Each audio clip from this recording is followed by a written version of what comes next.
Nous avons donc organisé ce CRD pour préparer le 140e appel. En fait, l'anniversaire le 140e anniversaire de l'appel de Seydina Limamou Laye. Alors, qui est un grand rendez-vous religieux. Je crois que c'est l'un des plus grands événements religieux du Sénégal.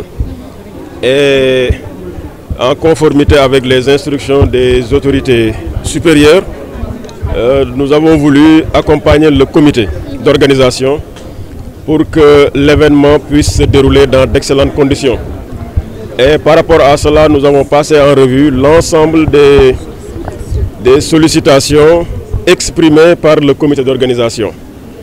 Nous les avons passées en revue et avons apporté des réponses positives par rapport à ces différentes requêtes en matière de couverture sécuritaire, de couverture sanitaire, l'approvisionnement en eau, en électricité, l'assainissement, les différents aménagements avec la réalisation de voiries, de parkings et autres. Donc les réponses apportées ont trouvé un écho extrêmement positif du côté des organisateurs qui nous ont fait part de leur satisfaction, et par rapport à cela, nous allons travailler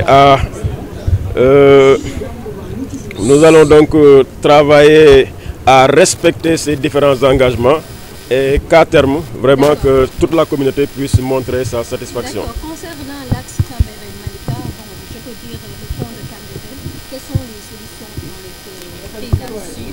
Oui. Bien les mesures même. Oui, dans un premier temps, en perspective de l'appel, une commission dirigée par le préfet du département de Dakar, en relation avec l'AGEROUTE, les forces de défense et de sécurité, notamment la gendarmerie et la police. Donc cette commission va travailler à améliorer la circulation dans l'axe en question pour que l'on puisse éviter ces embouteillages, que la circulation puisse être fluide.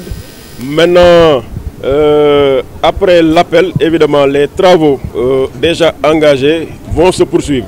Mais dans un premier temps, nous allons essayer d'ouvrir des axes là où vraiment les travaux n'ont pas encore démarré pour permettre la fluidité de la circulation. Et dans un futur proche, nous allons évidemment entrer dans le vif du sujet pour que les travaux puissent se réaliser dans des délais raisonnables. L'essentiel des préoccupations du comité est en bonne voie de solution.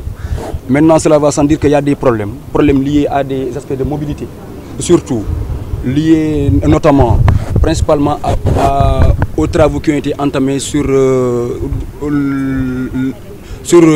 l'autopont du rond-point menant vers l'aéroport Yoff.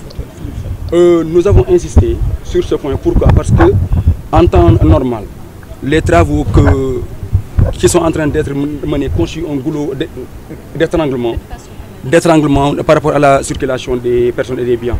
Maintenant, relativement à l'appel, cela va sans dire que ça va constituer un gros problème si solution n'est pas trouvée.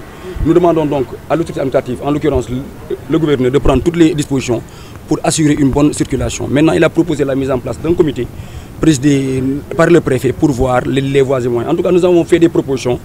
Nous attendons la visite de terrain qui permettra de dégager des solutions définitives.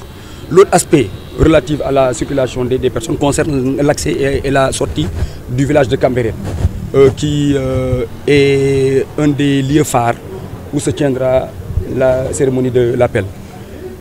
Il est important de préciser que par rapport également à ce point, nous avons proposé l'ouverture carrément de la VDN venant vers Malika, car comme tout le monde le sait actuellement, cette VDN-là constitue un point de ralliement extrêmement important pour les pèlerins venant d'abord de Malika et Kermassar, mais également accessoirement de Bargny, Rufisque, de Saint-Louis également et de Mboro.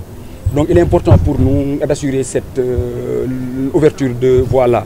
D'autre part également, il est important, par rapport à la fin de la cérémonie de Cambérène et au repli vers Yoff, d'aménager valablement un parking, en l'occurrence un parking sous le pont de Diamalaye, également un parking au niveau du terrain Diamono, pour assurer une mobilité. L'autre point nodal, gordien, je voulais dire, constitue le problème de l'assainissement, principalement au niveau de l'avenue Séna Issa Rouhoulaye, juste en face du domicile de l'imam Ratib.